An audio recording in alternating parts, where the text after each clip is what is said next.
eğer ki öksürürsek, hapşırırsak nasıl bir etki yapacağını, tükrüğümüzün nasıl bir şey olup nasıl dağıldığını göstermek için ben bir video çektim.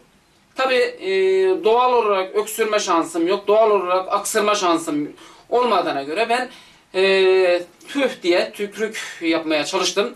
Ve oradaki zerreciklerin güneş önünde nasıl dağıldığını, nasıl yerlere doğru gittiğini onu da bir gözlemlemek istedim. Yani insanlar görsün. Eğer siz tükürürseniz, eğer siz ağzınız açık hapşırırsanız sizin ağzınızdan çıkan mikropların, burnunuzdan çıkan mikropların ne kadar dağılarak her yere yayıldığını görmek bu konuda önemlidir.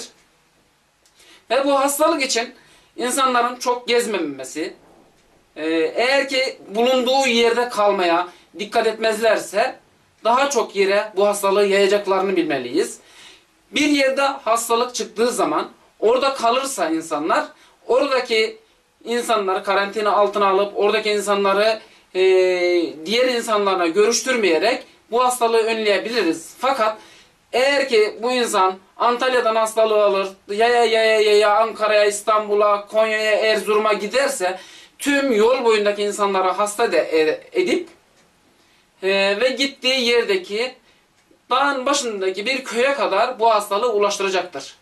Yani bulunduğumuz sosyal çevreyi bu hastalık sürecinde değiştirmemek en iyi şeylerden bir tanesi olduğunu düşünmemiz gerekiyor.